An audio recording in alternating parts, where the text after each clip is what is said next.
Okay, thank you for the introduction. I hope you all can hear me. Apologies for the poor technical conditions. I'm in my place. My office was locked and I couldn't use it. And it's also kind of, so I want to thank the organizers. I would have wished to thank them in front of them if it would have been in India. I was quite happy to return after a very long time, but then it seems it won't happen yet.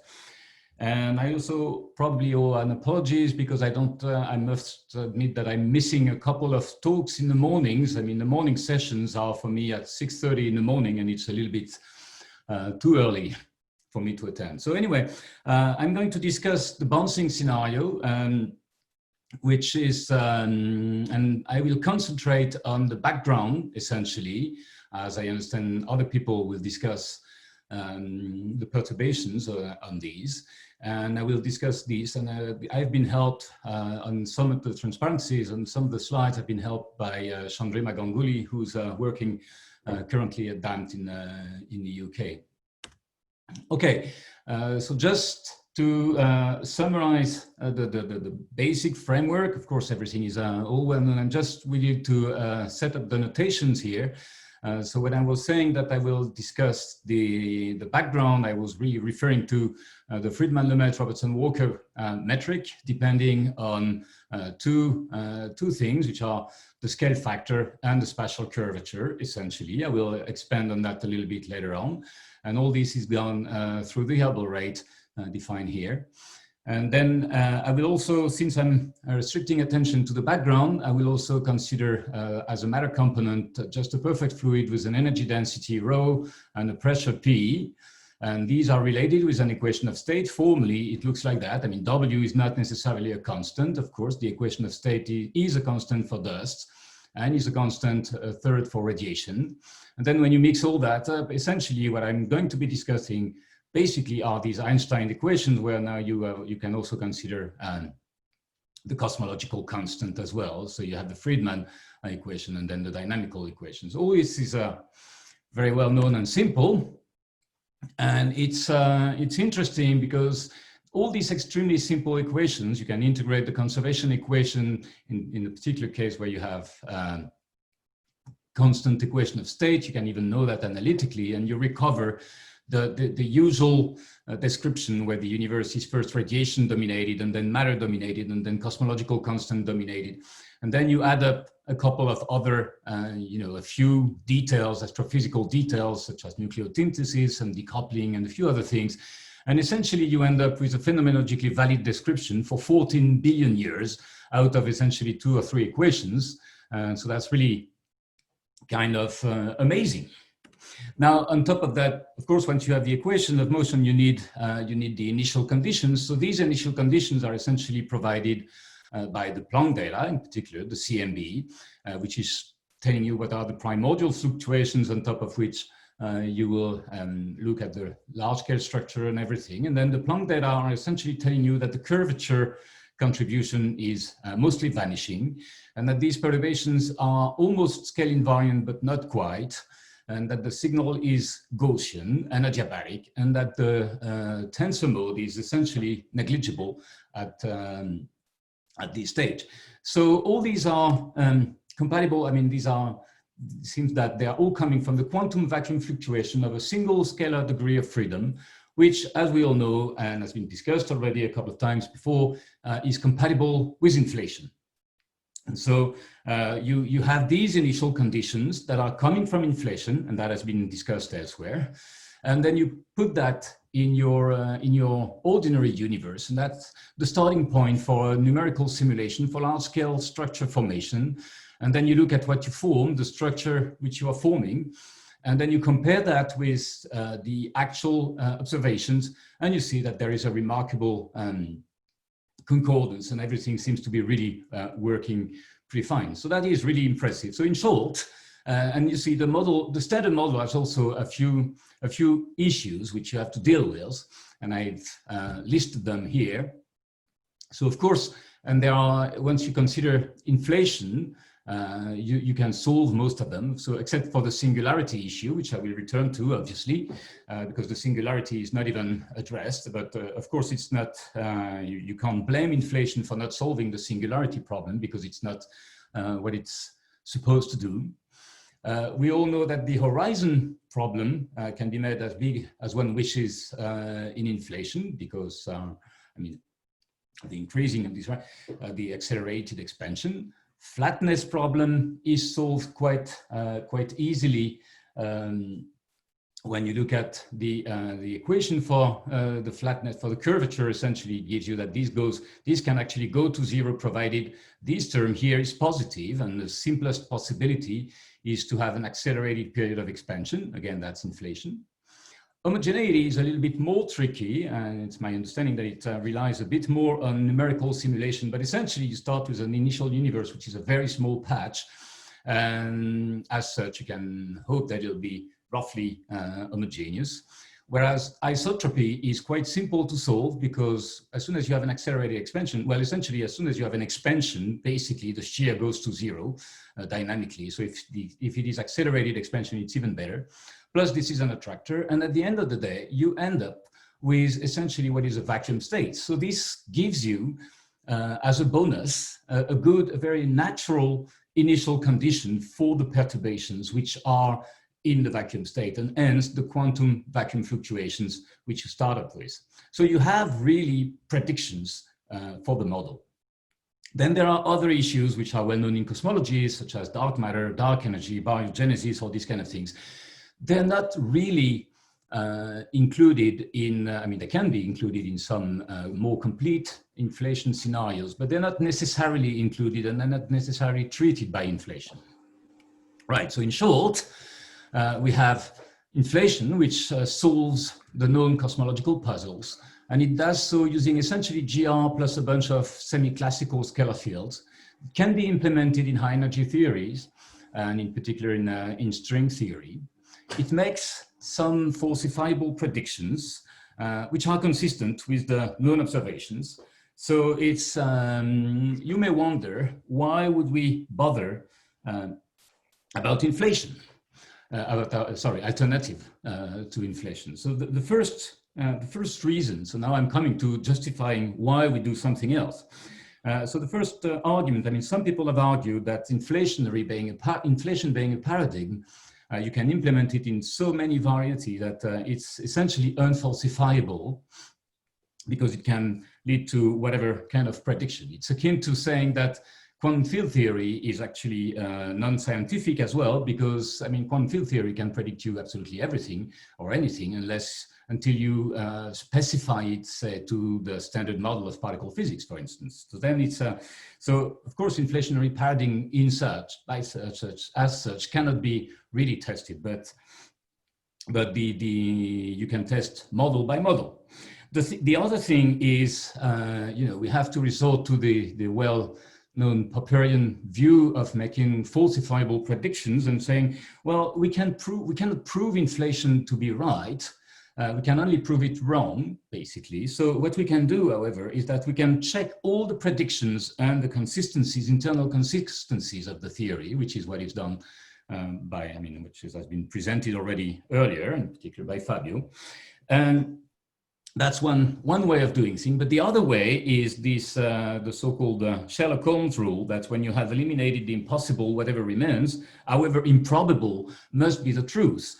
And then that is, well, you rule out all the other possible alternatives. So from the point of view of someone who is willing to defend inflation, you can consider that studying alternatives is a way of proving inflation to be more and more right, in a sense.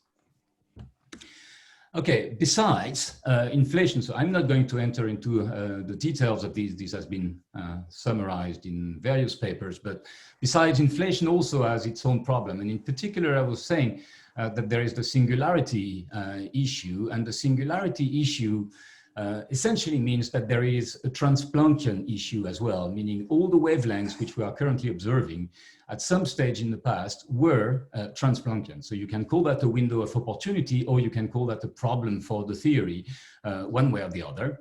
as you can see, the wavelengths essentially start being sub-Planckian. And there are other issues, but again, I don't want to enter into these issues.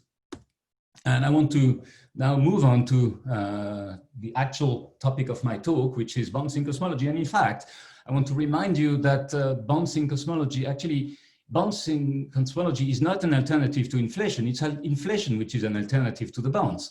The very first cosmological models, as you can see on these references, dating from the 1930s, were bouncing models, essentially. So they were kind of, so bouncing models are just like the universe itself. They just went up and down, and they're really, the interest in bouncing models was also bouncing.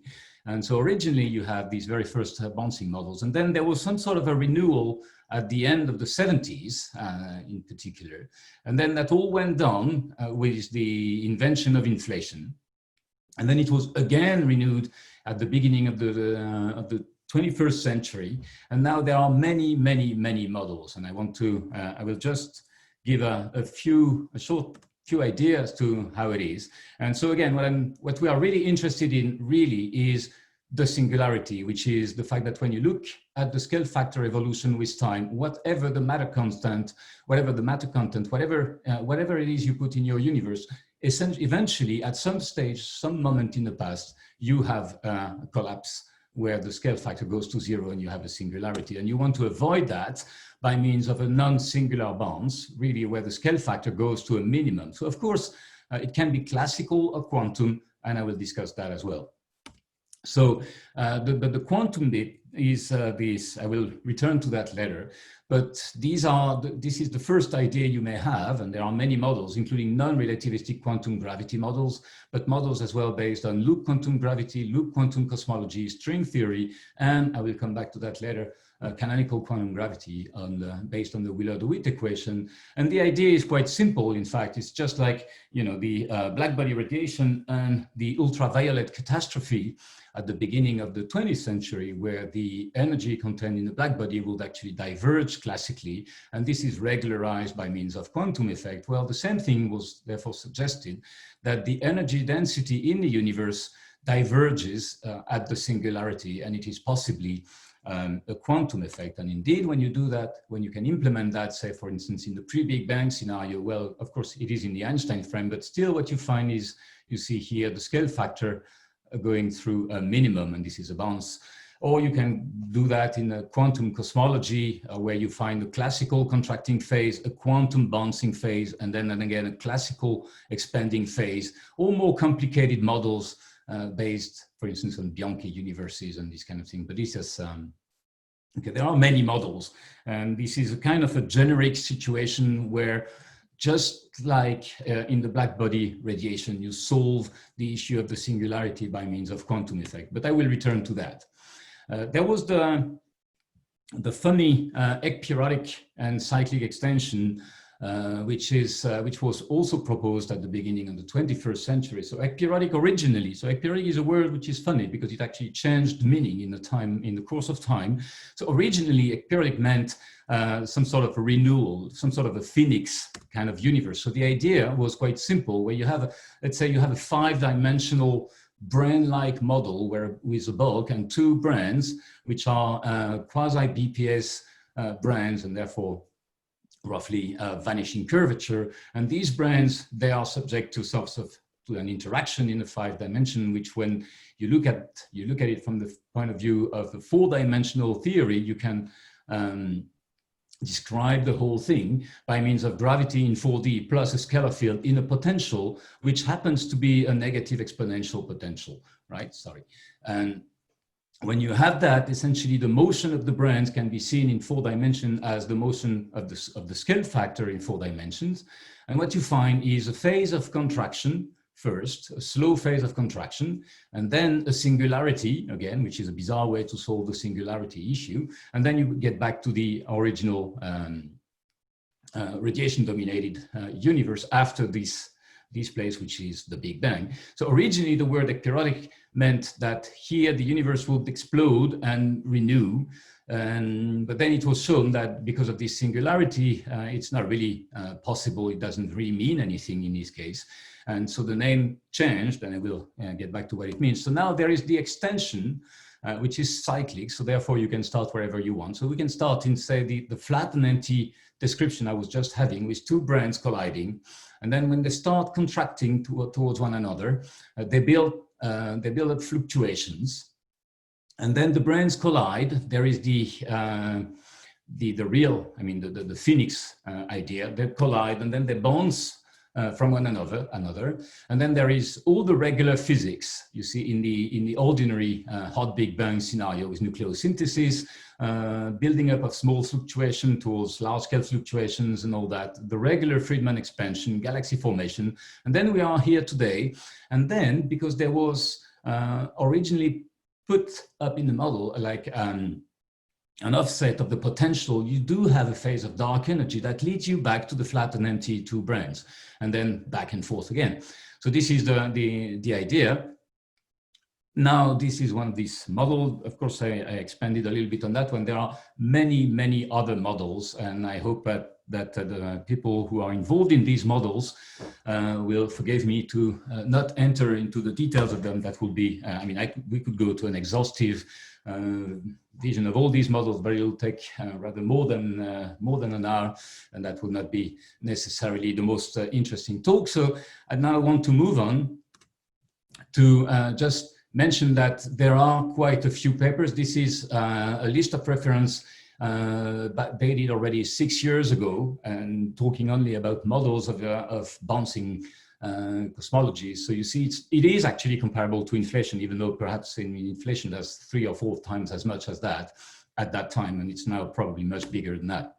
So let me now concentrate on the non-singular bounds. I will forget about the singular bounds, really. I'm not interested in that. I think we cannot, from the point of view of GR, decide anything when you have a singular bounce. And let's move on to a non-singular bounce in cosmology and see what happens in this particular case. So in the case of a non-singular bounce in cosmology, let me list again all the standard model failures and what are their solutions. Of course, the singularity issue is clearly a non-issue in the bounce case. I mean, by definition, you're constructing the model in such a way that it is non-singular. And you see, so what happens is that because the bounce is non-singular, when you look at the previously discussed diagram where you have a Planck length, you pick up any wavelength here, and the wavelength goes through a minimum, and you can arrange your model in such a way that all the wavelengths of cosmological interests are always, even at the minimum, always much larger than the Planck length. So of course, in this way, you are actually losing the opportunity of investigating what is happening at the Trans-Planckian regime, but you have also a theory which in a way is a little bit more satisfying because you never have to deal with quantum gravity effect, which you don't know how to. So that's, to me, a positive point. Now, the horizon in this case, again, if you have a phase of contraction that lasts for a long time, a sufficiently long time, let's say even it can go all the way to minus infinity, then you can easily realize that the horizon can even be made divergent if you want. I mean, you can calculate it, say, if you have a phase of contraction dominated by a perfect fluid with a equation of state W, you can calculate the horizon size. And of course, as the initial time goes to minus infinity, this horizon size essentially goes to infinity as well. So you can solve the horizon issue quite easily as well. Now, the flatness problem is a little bit more involved. As I said earlier, of course, you see that you need this ratio to be positive. And in fact, indeed, the accelerated expansion makes that quite naturally. But on the other hand, you can switch both of these signs, right? And so if you have a phase of decelerated contraction, then at the end of this decelerated contraction, you recover an almost uncurved universe. But the problem here is a little bit subtle, because then you see, you look at the curvature contribution and it goes all the way down, but then you have a bounce. And so the bounce here, of course, it's you have a problem at the bounce point simply because it's a question of definition of the contribution, the curvature contribution, which goes with 1 over h squared, and h goes to 0. But so actually you solve the problem by stating that after the bounce, the time spent between the bounce and now is actually much shorter than the time spent during the contraction era. And if you are in this condition, then you can start essentially with whatever curvature you want to begin with, and then you end up with a flat universe at the end. Now, homogeneity is maybe a little bit more funny in a sense, because if you start with a large and flat universe and low initial density, and you take into account diffusion, you are in the same situation as air in the room. So the air in the room is essentially homogeneously distributed, but it is because the diffusion time, the dissipation time is actually much smaller than the typical gravitational time. So that's why the air is just not going all the way down to Earth, because there is some diffusion and dissipation. So in cosmology, you can build up models where indeed the dissipation time is much smaller than the Hubble time in the contracting phase. And then you have enough time to dissipate any kind of wavelength. And you are back again to the quantum vacuum initial conditions. So this is, it looks pretty similar to inflation in that sense. Now I should have switched between the others and the shear, because I want to expand a little bit more on the shear. But then the other issues, I think it is also something which is sometimes overlooked, that as I said, for inflation, dark matter, dark energy, baryogenesis, and all these potential problems for cosmology, they are essentially independent of inflation. Whereas in the case of a bouncing model, you have to consider a full model which starts contracting, and sometimes it's even almost symmetric between the contracting and the expanding phase. And therefore, if you have dark matter or dark energy now, you may expect that they will also be present in the contracting phase. And it is therefore possibly an issue which you have to take into account. And indeed, sometimes taking into account the dark energy, if you have a model with no dark energy, no cosmological constant, or with cosmological constant, the contraction is definitely completely different. And so this is a potential issue which you have to deal with. Now, the shear, as I said, the isotropy issue in inflation is very simple, because the shear essentially vanishes with expansion, and even more so with accelerated expansion. Whereas, of course, during a contracting phase, it can be potentially problematic. And in fact, it is a model-dependent statement. Let me exemplify that a little bit. This is the usual BKL instability. And let me generalize the Friedmann universe to the Bianchi case, where you have, instead of one scale factor, you have essentially three of them. And I will go on to the Ricci-flat case, which is simpler. Of course, there are also curvature anisotropies, which you have to deal with, and I will go to that in a minute. But so anyway, your theory now has a mean Hubble parameter, but it also has three independent Hubble parameters. And when you put that into the Einstein equation, you get the equivalent of Friedmann equation with an extra fluid here, which is the shear fluid. And you see that you can solve this equation rather easily, that with theta dot going as 1 over a cube, and therefore the energy density which is contained in the shear goes like a to the minus 6, which is the inverse of the square volume, right? And so essentially this is going to dominate over, of course, a cosmological constant, but over matter or even radiation when the universe, when the scale factor goes to 0, when the volume goes to 0, right?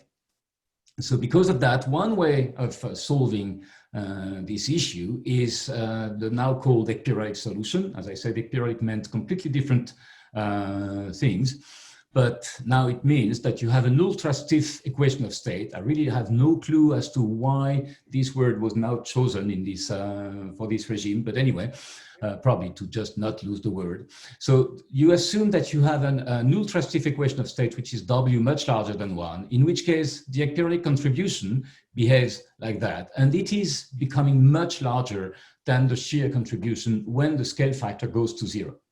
So an obvious argument against that is that, well, there may be a problem, because if you want to have a bounce in the framework of GR again, it's pretty simple to convince oneself by looking at the acceleration that there must exist a phase during which you violate the null energy condition. And this implies that W at the bounds, the equation of state, the effective equation of state at the bounds in the framework of GR must be less than -1. And therefore, you may expect to recover that again, the shear contribution may dominate over the fluid contribution.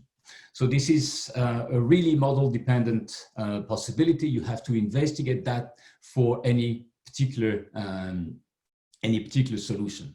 So you can do that in more general situations. I mean, some model works, some don't.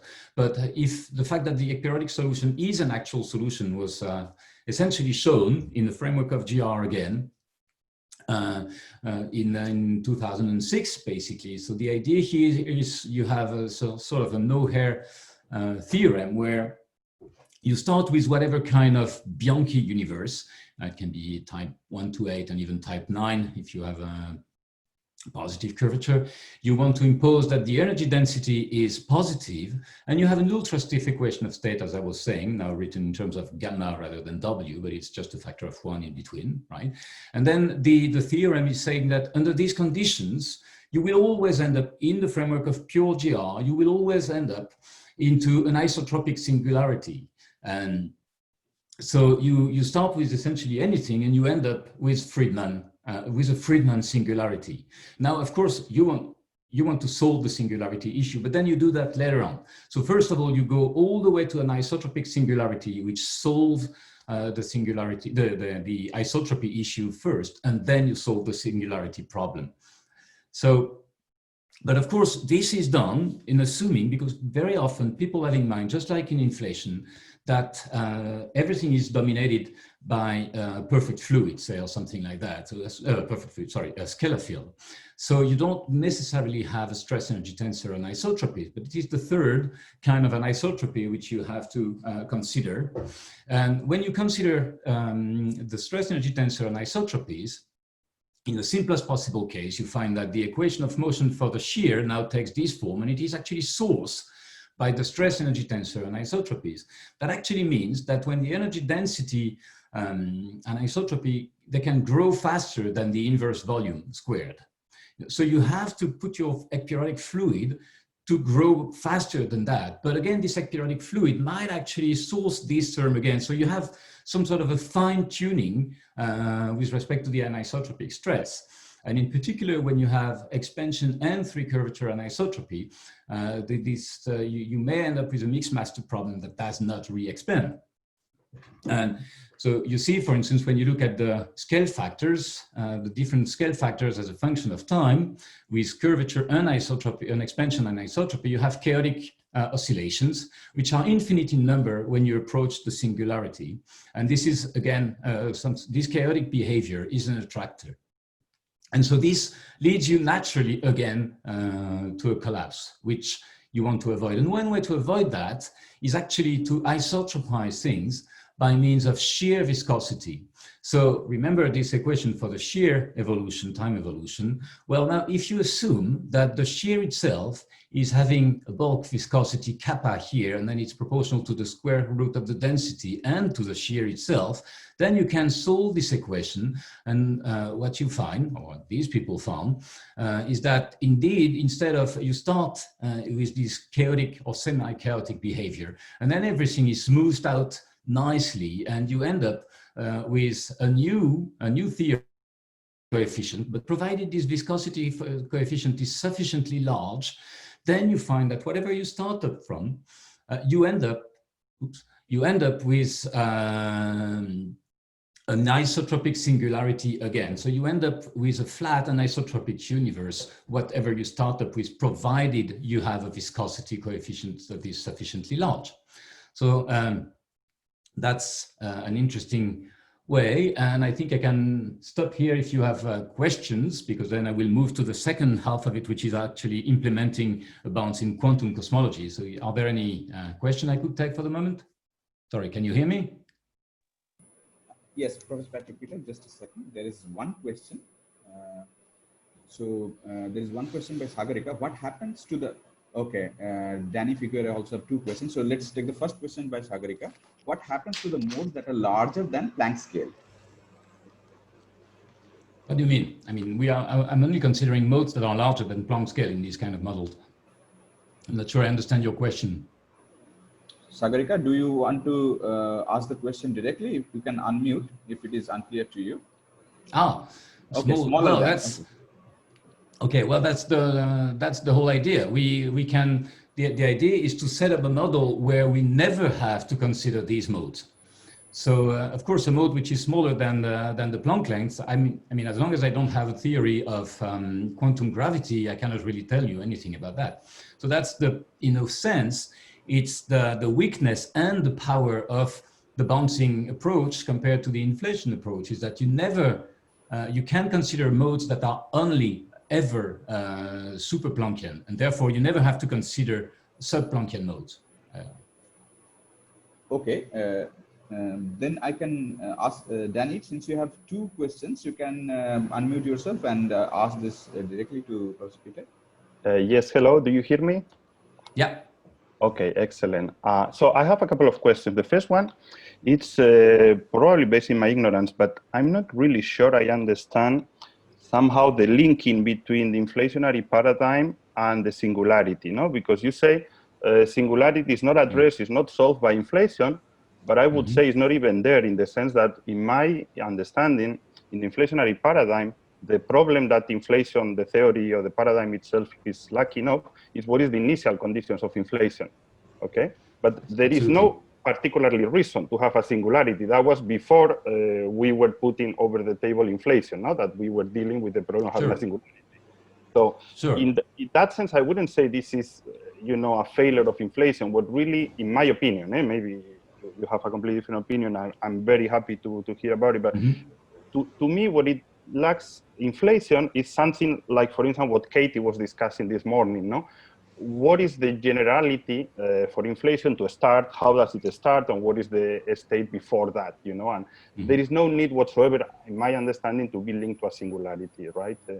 Absolutely. So that's exactly what I was tending to say. What I was saying is that the singularity is, to my point of view, a problem of the ordinary, of the standard model of cosmology. If you start with the standard model of cosmology, there is a singularity. And even in an inflationary background, there is the Bode-Guth-Vilenkin theorem that tells you that essentially there will be a singularity. There was a singularity at some stage, but indeed, and I think I said that, really, it is not addressed by inflation. Inflation is not concerned with that. That's why we cannot blame inflation for not solving this issue, because it's not its purpose. I fully agree with that. But does it, I mean, if we think of inflation lasting a finite time, do we really need to be concerned at all about a singularity at all within the inflationary paradigm? No, right? No. Okay. No, from the point of view of observation, I don't think we need to.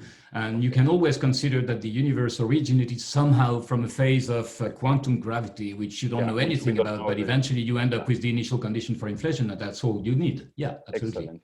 Thank you. Okay, another question is, if you could go back to this spike in the curvature you were showing. Yeah. I was a bit puzzled about the fact that, you know, it rises up a lot, no? It really produces a spike, but I wasn't understanding how it goes down all of a sudden. No, sorry. No, this spike, when you look at it, is just an artifact of the fact that, you know, omega k is just 3k over h squared a squared. And at the bounds, of course, h goes to 0. So that's where it goes all the way to essentially to infinity. But it's, if you have a bouncing model which is roughly symmetric around the bounds, then if it went up, it has to go down. It's kind of symmetry idea. But the reason why it goes down so exponentially fast once you reach the minimum radius is because you are inflating from then on?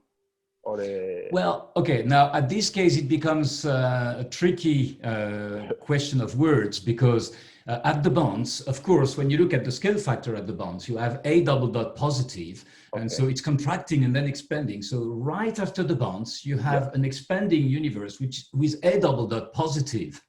Okay. So you can call that inflation, but it'll be just a few e-fold or something. So it's not really an inflation time. But is it that a small period that is responsible to put down completely the amplitude of this spike, or not? Well, again, that's a very model-dependent statement, but it all depends on the, you know, it depends on the symmetry of the bounds. So if the bounds is sufficiently symmetric, essentially, I mean, of course, one of the conditions for a bouncing model to successfully solve the curvature problem is that the bounds is sufficiently symmetric. but by sufficiently symmetric, in some models, you can have even like 20 orders of magnitude difference between before and after the bounce, and that's going to be considered sufficiently symmetric. So it's really not a very constraining demand. Okay, thank you very much. You're welcome. We have two more questions. Okay, one question was already resolved by Patrick, by the question made by Subodh, and there is one question by Vikas Chandra Paul. What happens when kappa is less than 3 times 2 minus gamma? Yes, in this slide, when you discuss kappa greater than, so he's asking what happens when kappa is less than 3 times 2 minus gamma? Well, essentially, when kappa, this is the solution when kappa is of the right order of magnitude. But if otherwise, you're just back to the regular chaotic behavior. You're not smoothing anything out. So you're getting back to the singularity, and you're getting back to a singularity which is which is anisotropic. So you're not solving the singularity problem. Not the singularity. You're not solving the anisotropy issue. So, can I speak? Sure. Hello. Yeah. Is isotropic singularity? It is connected to isotropic singularity. So, if your kappa is less than this, then is it somewhat anisotropic singularity, or? No. The whole point of this. Sorry, or maybe Chandrima could answer that. But I think the whole point of this thing is to go all the way. You're not solving the singularity problem. You will get to a singularity, but the idea is that you will go all the way to an isotropic singularity. May I interject a little bit? I missed the point about isotropic singularity. Okay, may I just interject a little bit? So this condition of kappa being greater than 3 into 2 minus gamma, it allows us to prove a global stability theorem for all the types of Bianchi cosmologies, so general spatially homogeneous cosmologies. If we relax this condition, then we have to go model by model individually to see what happens. So in the case of type 9, which we've picked as a illustrative case because we've got expansion anisotropy as well as curvature anisotropy, we see that there is not this stringent condition on kappa. But as for the other individual Bianchi types, well, we'll just have to take it model by model. The strength of this condition is that this shows that the isotropic FL point is the global attractor of the space of all types of Bianchi cosmologies. And in terms of what is an anisotropic singularity, well, this is what happens when you include positive anisotropic stresses. You end up with a growth of shear anisotropy, which then sources your curvature anisotropy. So you end up with a singularity in your Weil curvature tensor. So even if you have some form of bouncing mechanism, which we haven't modeled here, you'd still end up with a singularity because of growing anisotropy. So it's very important for us to be able to resolve the anisotropy issue.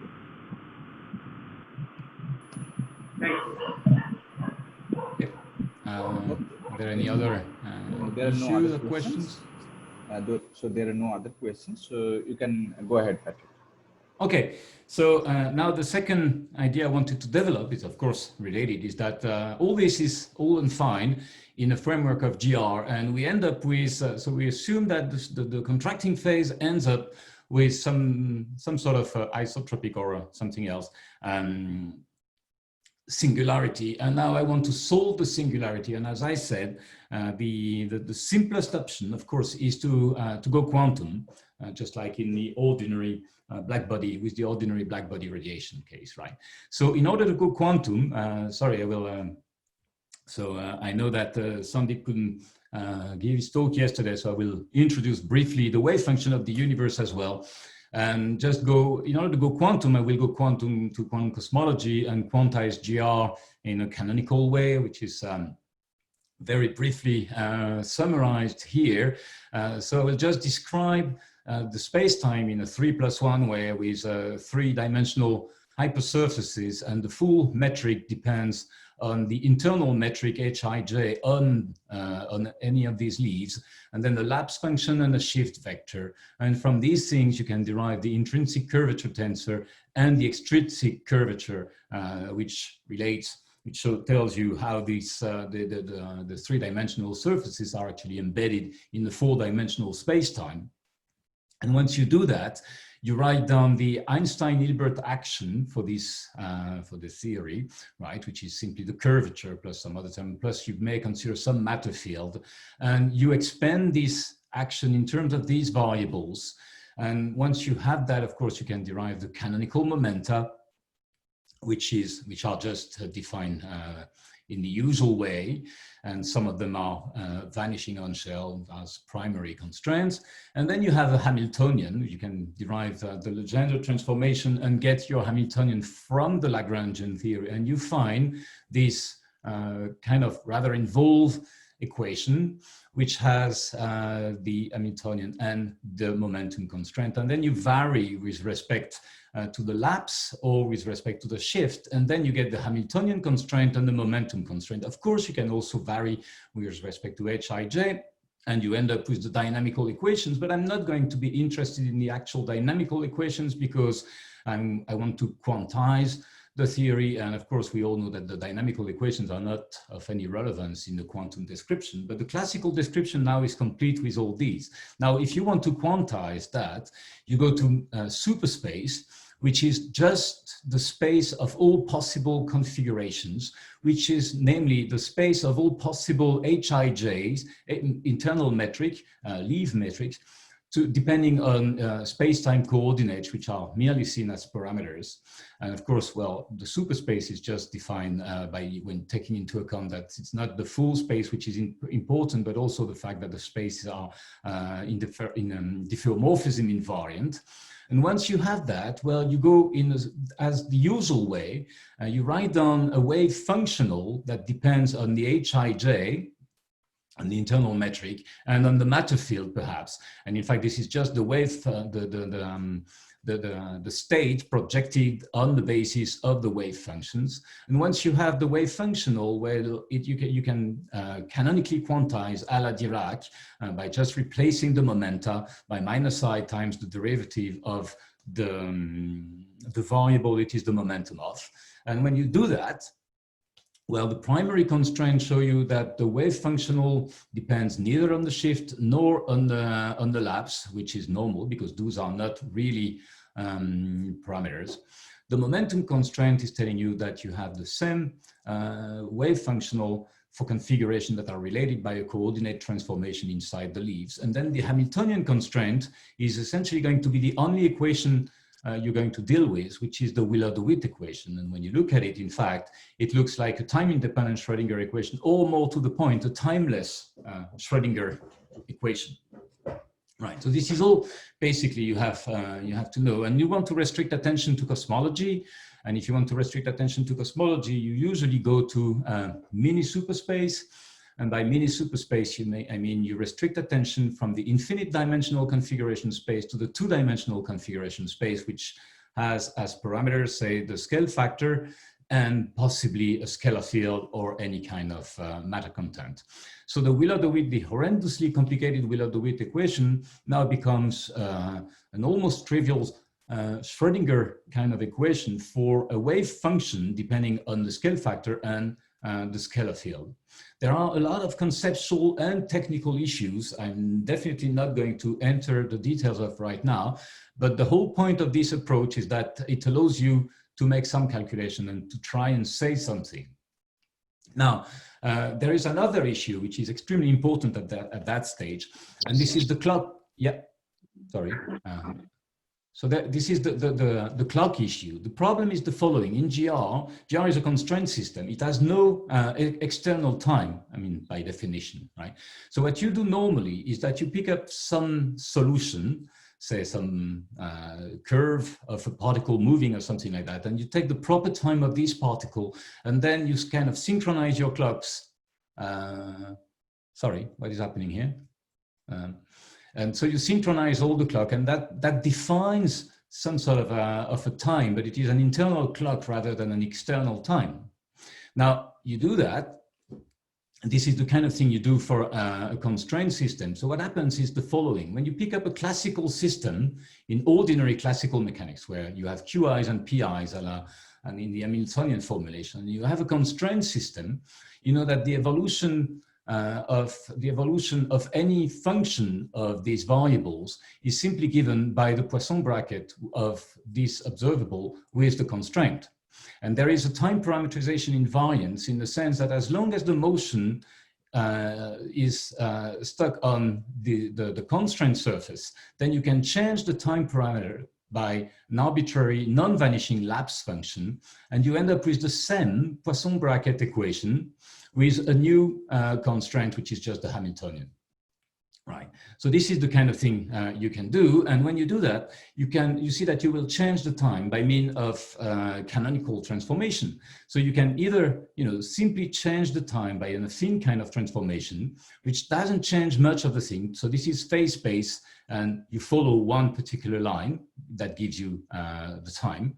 But of course, if you have a more complicated canonical transformation, you see that when you do that, the same curve, the same physical trajectory, assuming this means anything, is described in a completely different way in the phase space. So the actual description in phase space may be completely different from one model to the next, even though you're describing exactly the same physics. Now, when you have a constraint system like that, this is the way to solve our problem. When you have a constraint system, so you write that the constraint is essentially what you would call the total Hamiltonian, depending on the Q's and P's, and this is vanishing on shell, right?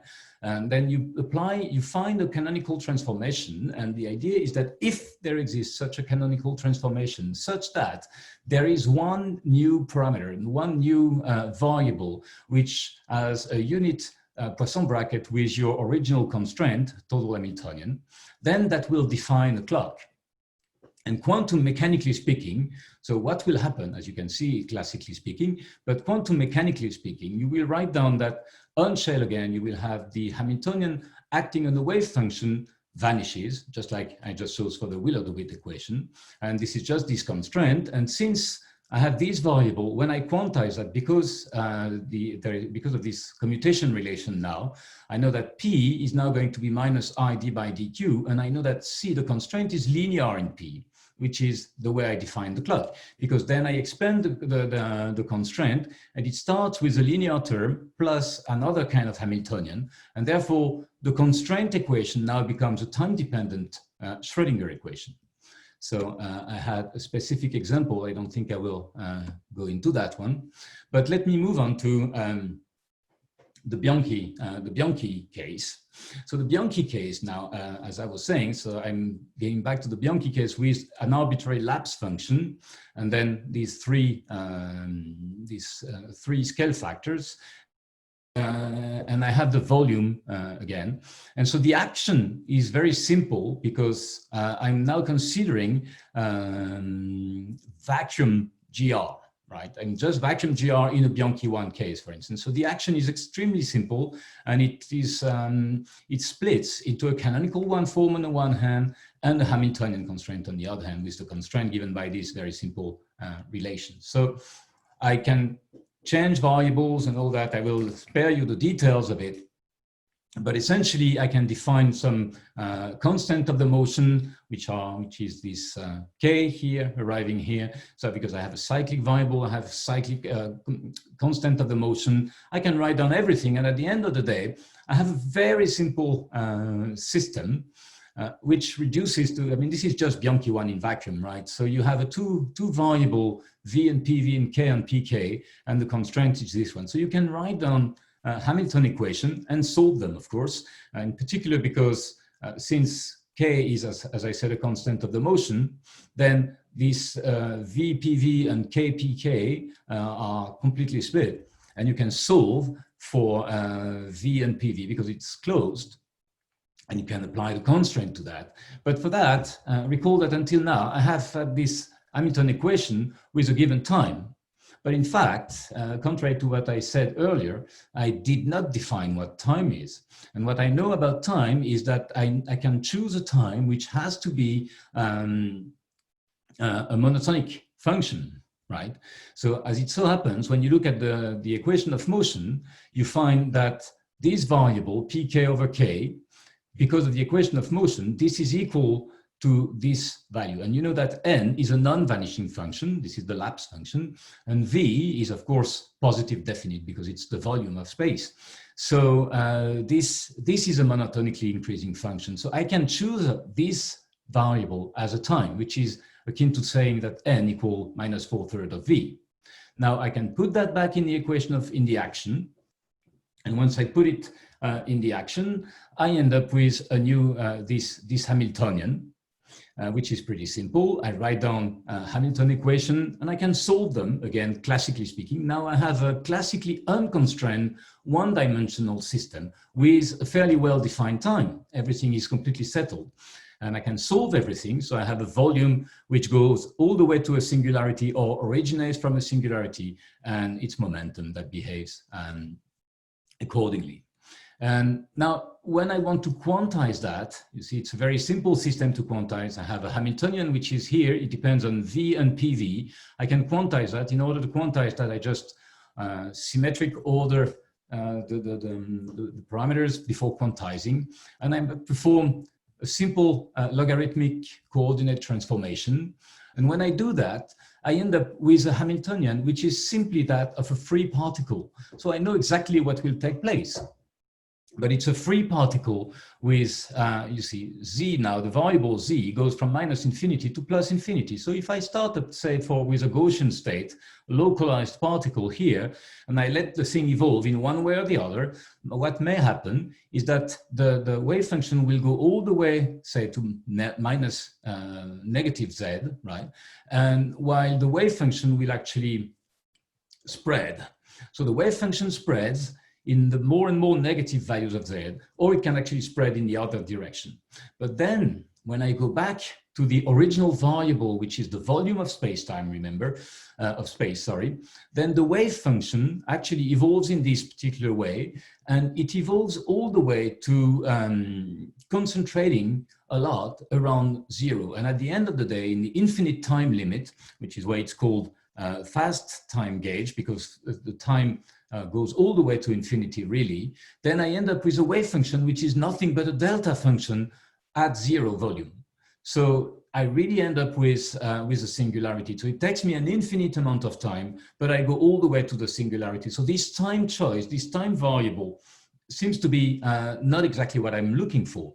So what I do is we can find another time by making, again, some sort of canonical transformation and changing the canonical one form, introducing new variables like that. So this is just this simple, silly combination. And when you have this silly combination here, you recover an action, which is, again, pretty simple. But if you want this one form here to be canonical, you need to write that pi is VPV, essentially. Right? So therefore, this new Hamiltonian, when you explicitly write it down, and you have the new time variable here, you find that this new Hamiltonian now is, again, the Hamiltonian of a freely moving particle. But now this freely moving particle is really freely moving on the half line, which means, which is really completely different. And just now when you quantize that, you have an extremely simple system where you start up with a Gaussian wave packet again, just like previously. Then you implement the boundary conditions to make sure that you ensure self-adjointness of the Hamiltonian. And then you write down the Schrödinger equation. And now the Schrödinger equation is very simple. It's, again, the time evolution of a free particle on the timeline, on the half line. And you see the evolution now, which in this so-called slow time gauge, is really different, because what happens is that you start, say, with the wave function, which is this wave packet over here, and you go all the way to what the would-be singularity, and then you bounce off the wall and you go back again. So you have all these oscillations and you go back again. As an aside, it's interesting to realize that there is some operator ordering ambiguity here, and you see that you can replace this pi squared, which is just the momentum square. You can replace it with that particular combination of v and pi, provided s, I mean, with whatever independent value of s. And when you do that, what happens is that you end up with a potential term. So you replace boundary conditions with a potential term at the boundary with v minus 2, and you have a self-adjoint Hamiltonian provided this is larger than 3/4. And the nice thing is that it actually changes absolutely nothing. Basically, here are the comparison: initial state, final state, and you see. So when you arrive close to the bounds, then the wave function bounces up the wall in a slightly different way, but at the end of the day, you find the same kind of result, which is kind of normal because, of course, the potential is 1/v². Now, what happens is that you have a closed algebra of operators. And so you write down your algebra, you can solve it because you have the Heisenberg equation of motions, which are very, very simple. Again, it's normal because I'm considering a very simple model, but I will justify that. So you solve the Heisenberg equation of motion, right? And you end up with that particular solution. And once you do that, you can write down, say, expectation values. Of course, since you have the solution for the operators themselves, then the expectation values follow exactly the same kind of equations. And so you can define what we call semi-classical variables, which are defined here, the square root of the variance essentially, and then the dilation operator divided by the velocity, the average, average volume, right? And then you get some sort of a phase space solution. So you have these things, and you know the solution of that, right? So you can actually calculate the whole thing. So you have the volume of the universe, which is given by this in terms of these variables. Sorry, that should be an eta, by the way, here, and pi now, which is the conjugate momentum to the volume. So classically speaking, I remind you that classically speaking, pi is essentially the time derivative of the volume, which is therefore proportional to the Hubble rate, right? And so the typical kind of trajectory you end up with in this Bianchi kind of universe is that you start from here, from a contracting universe. It's actually almost a sitter in this case, but anyway. So you start from a contracting universe with a negative Hubble scale, then you go all the way to vanishing Hubble scale, and then you go all the way to an expanding universe again. And this is non-singular. So you see that there is a transformation. You have a time which is defined. There is a time defined such that you have a singularity, and there is a time which is defined in such a way that you don't have a singularity. So everything is kind of ambiguous in this case, but it's even worse than that when you think of it. So you could also plot the actual average values of the particle, of the trajectories, and you get something which is quite similar in phase space. Sorry, I forgot to say that this is the same diagram. So this is V and pi V. And then you can plot that as a function of time, and you see the same kind of argument I developed earlier, where you have a contracting sort of semi-classical universe here, and then a purely quantum bounce, and then an expanding classical phase. Now, I'm seeing a question by Robert. I may probably answer that. Yes, the wave function is very asymmetric around the bounds because it's actually expanding, it's spreading. It's just a natural spreading of a free particle wave function. So it's wherever you start from, it has to spread with time. That's why it is, and when it bounces, it has to be more spread after the bounce than before. That's why it's asymmetric. So now the thing is that the funny thing is that I can change the time variable again. You see, as I was saying, the time variable now is, I can change it by means of canonical transformation. So I can define a new time variable here in general, provided I redefine the dynamical variables here and the canonical one form. And so you can do that. And what you find is exactly the same system. This is the strength of this system, is that you really end up with the very same system, and you have an arbitrary delay function that depends on the volume, on the canonical, on the momentum and the volume itself. As well, it could also depend on time, but we chose not to put it to put a time dependency because it's arbitrary anyway. And so you can choose some kind of delay function, and what you find is that this kind of trajectory in phase space, right? So you have the same behavior. You see the contraction phase, and then you have some sort of a bounce, the characteristic feature of bouncing is unchanged, but the actual shape is modified. And you can take whatever kind of function, and you see bizarre things like, okay, for instance, where h equals 0, remember that pi v is proportional to h, where h equals 0 classically, where you have the quantum h here, which is also 0, but then it's a maximum now. And then you have a minimum value of the scale factor, which does not correspond to h equals 0. You see, it's in both cases. And you can also get some very asymmetric trajectories, depending on, again, on the time function and the delay function you pick. And you can, basically, you can play around and do, you know, very bizarre kind of trajectories. And it's, well, that's the kind of thing you can get. And so, and you can even relate this original, you see, non-singular quantum trajectory, provided you have this time transformation. If you pick up a singular time transformation, then you recover, you know, the singular evolution. You see, this is the original phase space where you go all the way to the singularity, or you originate from a singularity. So this is in a way that will be more classical than this. I mean, this is also, you see the quantum effects originating here, because the classical trajectory will be just a pure straight line, essentially, in this, the Bianchi solution for the Einstein equation would be just a straight line in these models. Now you have this bending of the line that comes from the quantum effect, and it can be, depending on the time you define, it can be either still singular or regular. And we can even propose, you see, there is this ambiguity in defining the time in quantum cosmology, and we can even propose some sort of a criteria that indeed you need to pick up a time that will solve the singularity problem, that you will not give you some sort of singular behavior. That's of course one option, but it has to be obviously discussed. Now, the funny thing here is that, as you see here, now I've picked up only one example, and you see you can compare various delay functions, and you see that this is, so this part here, close to the bounce, or the various bounces, whatever it is the purely quantum part, right? But then there is some sort of a classical asymptotics. And so the idea now, if you would want to complete a model, you would have the following thing. You would have a phase of contraction that will be more or less complete, right?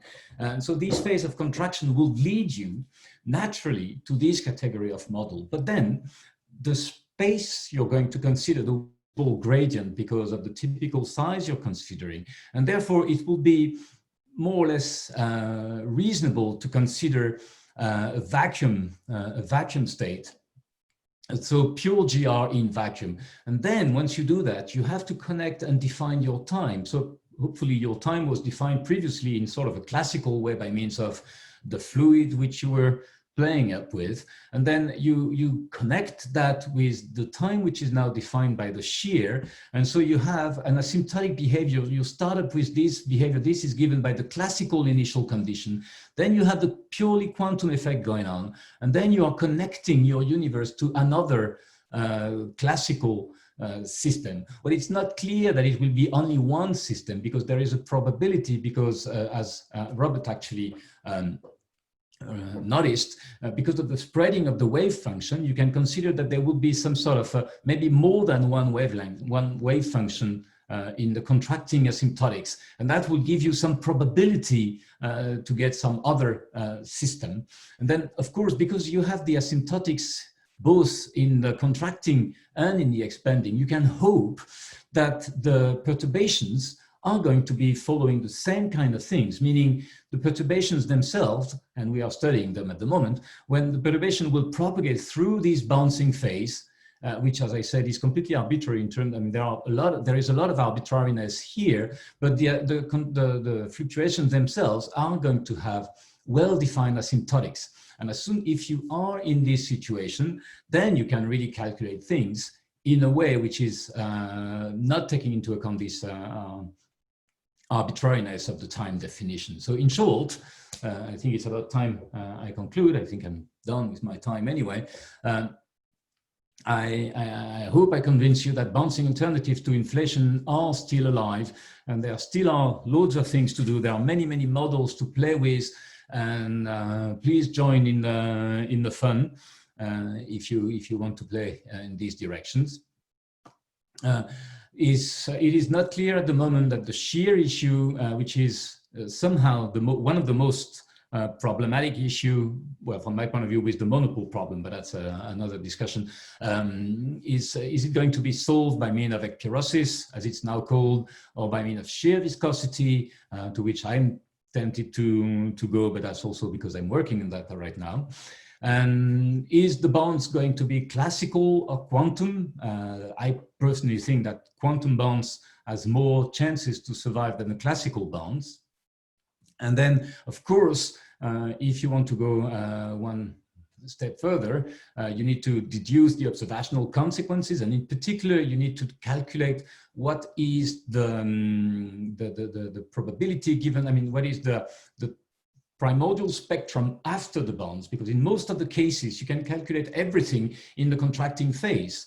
And then you have to propagate your perturbation through the bounce. So of course, if it is a classical bounce, very often you can calculate everything in a consistent way. If it is a quantum bounce, it's not that obvious. And I think, I mean, that's what we are doing at the moment. And we hope that there will be some asymptotics that will be sufficient, that we can actually propagate perturbations through the bounce and obtain what is the final spectrum we should get.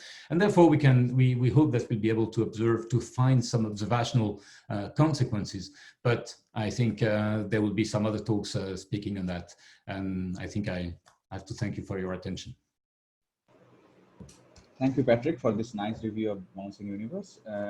So there are a couple of questions. So I would say that Professor Robert Brandenberger and Sriram has two questions. So if you can ask the questions directly, then after that, please, if you have questions, raise your hands, and I will ask you directly. I ask you to ask the questions directly to Professor Peter.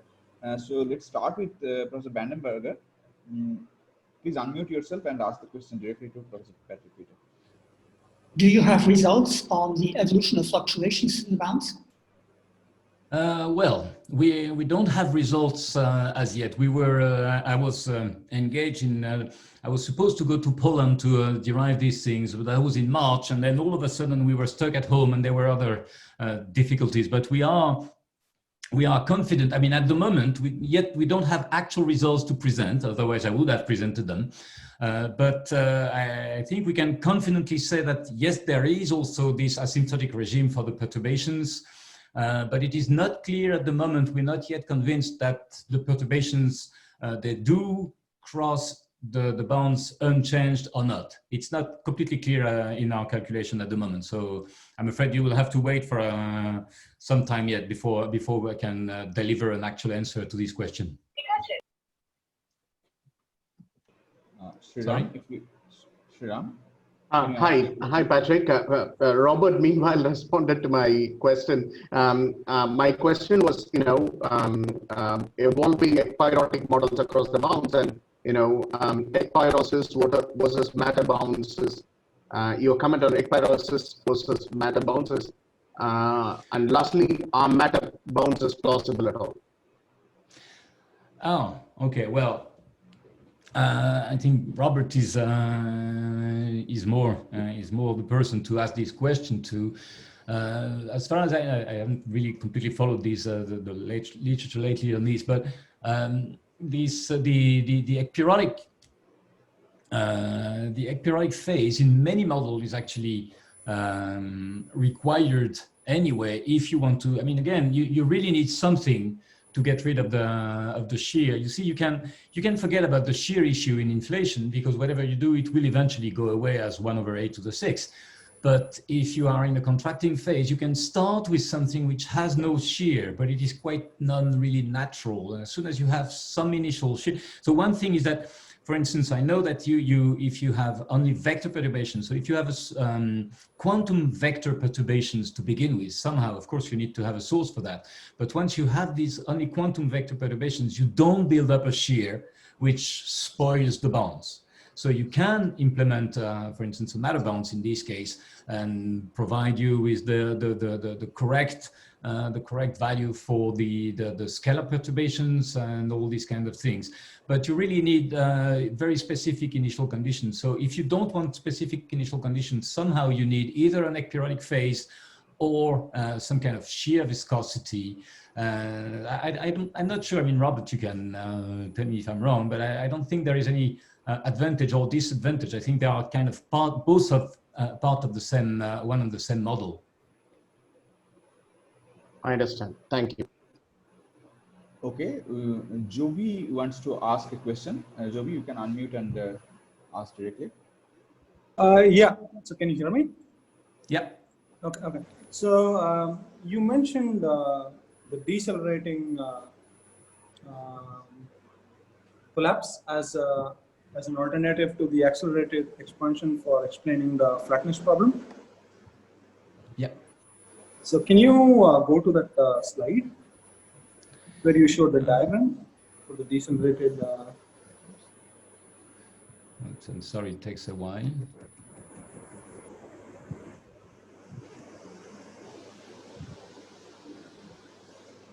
I have to go back all the way up there.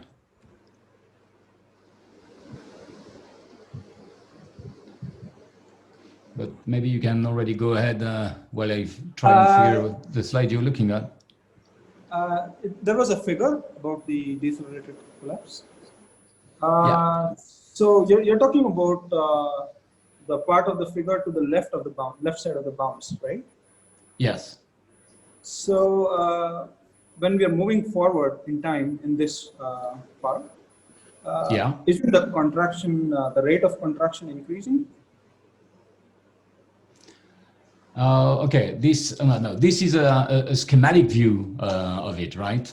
It is not an actual solution. This is just a schematic view where essentially you are just writing these 3k over h a squared, where when h is well, h is roughly yeah, it's increasing and going all the way to 0 by negative values, right?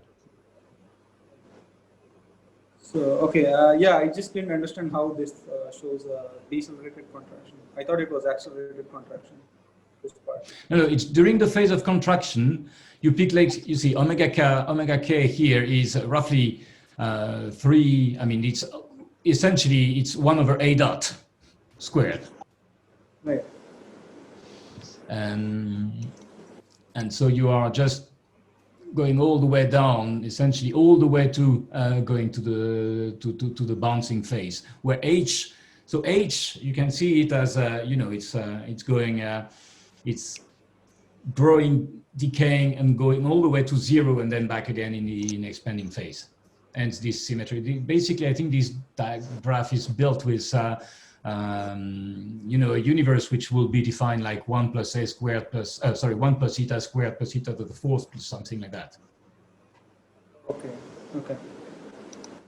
Okay. Danny has a question on spectrum of tensors. Can you unmute and ask? Yes, hi Patrick again.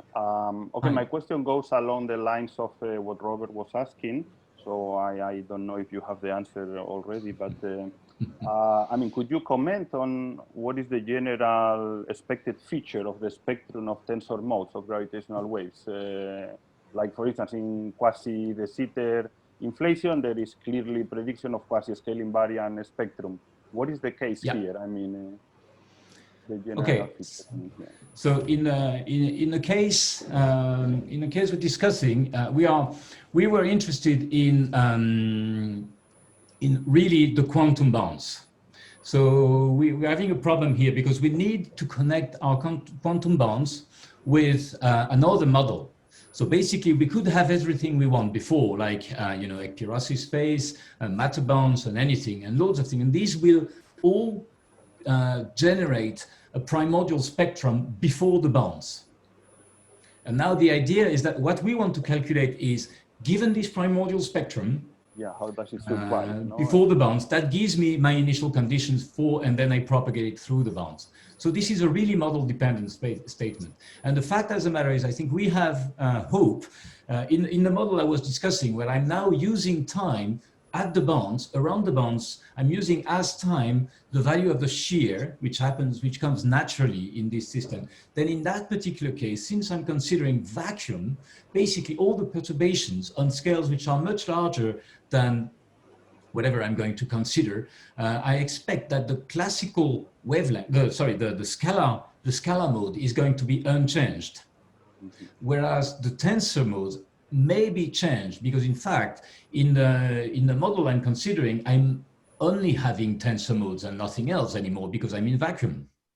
So somehow this category of model, I think, will modify the tensor spectrum and not the scalar one. Okay, interesting. And is there any argument or perspective to think that you could develop a blue tilt then in this spectrum of gravitational waves? I'm afraid I can't think of any general argument on the top of my head right now, but I'll think about that. I suppose you are interested in that, but well, that would be interesting from the point of view of observational prospects. That's what I was asking. You know. Okay. Well, I'll keep that in mind, and sure, I'll let you know if I find this. So you want a red tilt? I don't know, blue tilt. I want a blue tilt. Ah, sorry, blue tilt. Yeah. Yeah. Okay. Thank you. I'll let you know. Okay. Rajiv has 2 questions. Rajiv, can you unmute? Hi, Patrick. So this along the lines of what Denny was asking. So in general, can you think of like a set of cosmological observables that can be used to differentiate the bouncing universes to the inflation? Like in the case of inflation, as far as it is a single field, slowly rolling evolution, you can for sure say that the spectrum of density perturbations is going to be nearly scale invariant, and the tensor spectrum is also nearly scale invariant. Can one say a very generic statement in the case of bouncing universe, or is it very, very model dependent?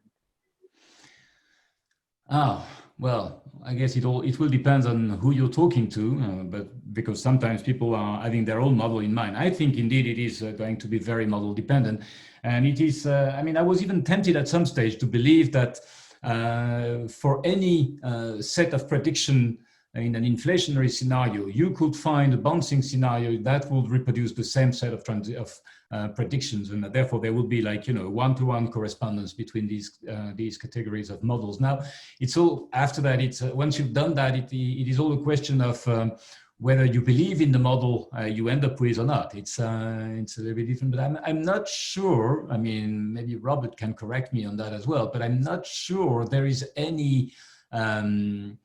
There is really some smoking gun for, of course, like for instance, okay, if we were to measure, say, the gravitational wave spectrum and check the concordance relation, you know, between these the indices of tensor and scalar mode as predicted by single field inflation, then it will be quite hard on bouncing cosmologies, but then not finding that would not either tell you anything much. So I'm not sure. Again, I don't know what, Robert, do you think about that, but I'm not sure there is any real smoking gun at the moment. Yeah, Professor Brandenberger just sent me a personal message, and I can read it out to you. He says that specific bouncing models give specific predictions. The Ekpyrotic model I will present briefly on Thursday predict 2 consistency relations between the 4 basic cosmological observables. For example, you get a slight blue tilt for the tensor spectrum. Yeah. So okay. Yeah. Okay. I understand. So then, roughly speaking, yes. So which means that at least if you follow this duality condition due to Wands, it makes sense to at least say that as far as the inflationary and the non-inflationary models, which are related to each other by this duality condition, they are supposed to lead to the same set of predictions. Well, I would expect so. I see. Okay. Okay. And my second very broad question is that you have been talking about avoiding the singularity in this quantum approach. So how is it broadly different than the LQC approach, which is due to Asticus a couple of years ago?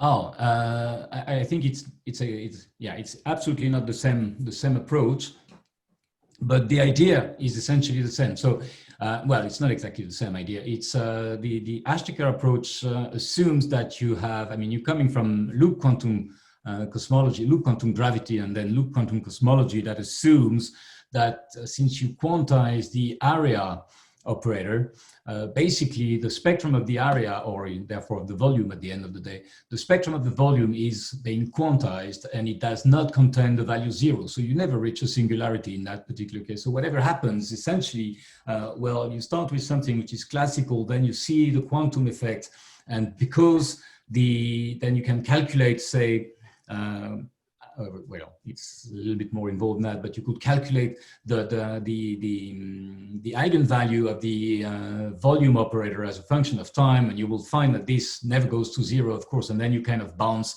and as soon as the universe is sufficiently big, then you're back again to the kind of classical thing. But it's I'm not sure if it is that easy to relate this approach to this Wheeler-DeWitt thing, because the thing is that now what we're doing, we can do a lot of things, but what you automatically have a problem when you're solving the Wheeler-DeWitt equation in particular, because you have a wave function depending on the volume. And so if you stick with the ordinary interpretation of quantum mechanics, that's simply telling you that the square of this wave function always giving you the probability of observing such a volume, which is of course completely meaningless in the framework of cosmology.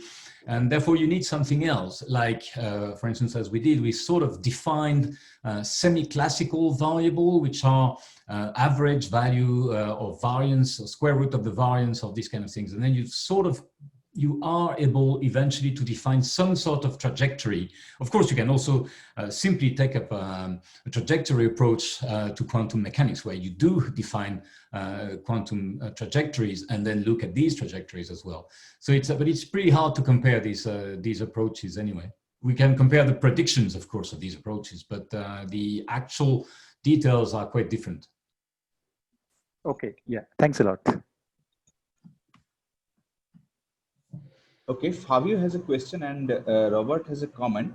So Fabio, you can ask your question. Then if Robert wishes to make the comment, you can make it. Fabio. Hello, ciao Patrick. So my question was concerning your previous reply that there could be an alternative model which reproduced the prediction of an inflationary one. I mean, your point is just reproducing the same prediction for the power spectrum, or you think that it can reproduce also higher order like pi spectrum? Oh, okay, then you're going one step further. Well, the question, to be honest, I'm not already sure. I mean, and it would be extremely interesting already to have that kind of argument that for any power spectrum prediction in inflation, can I build a bouncing model that will do the same power spectrum? That would be already quite interesting. But now, if I can reproduce as well the bispectrum, the trispectrum, and everything else, then in that case, if these happen to be true, then of course there will be an actual duality with respect to these between the two models, and they would be somehow equivalent, really. And it's sure, but then also you have to, okay, so because you essentially the logic is I would say perhaps the opposite. Like what you're saying is that in the matter balance, you have a given power spectrum that implies some sort of bispectrum. But then I could say, well, if I have the bispectrum and the spectrum and the bispectrum, and say I have all the possible spectra, can I build a model that will reproduce? Can I build like an inflationary model and a bouncing model that do both reproduce all the same data?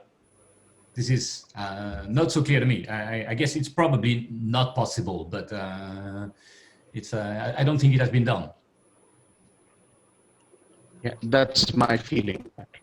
Yeah. Okay, so I think Professor Robert Brandenberger already commented on Rajiv's question as well, that it is possible to have some observational distinctions. So if you want to explain more, you can discuss, but we are really closing into the next talk. So would you like to discuss something on, elaborate more on that, Professor Robert Brandenberger? No, I think I wrote things in the chat window. This is sufficient. Okay. Okay, so there was another question by Devika Chaudhary, but I think the next talk is scheduled to be on 3:30, right? So we are just 1 minute to that. So, okay, so since it is already delayed, maybe we can take the last question. Devika, you can ask the question. I'm sorry for the delay, but... Hello, can you hear me? Yes. Yes. Okay, I just wanted to ask Professor Peter that you had mentioned at the beginning about this growth of anisotropies in many scenarios, including the Ekpyrotic scenario, and how it may affect the bounds, I mean very close to the bounds. So I just wanted to ask if this situation is somehow alleviated using your new definition of time variable. Absolutely. That's actually exactly the point. I mean, we start with something which does have some amount of anisotropy, and we manage to connect that with Friedman universe with a time. And then the goal is indeed to use this time variable then as the time in the expanding regime, so we don't have any anisotrope. That's also another way. Thank you for mentioning it. It's also another way to solve the anisotropy issue, but it's not yet completely elaborated, and that's exactly that's the goal. Thank you for mentioning it. Okay, thank you for your reply.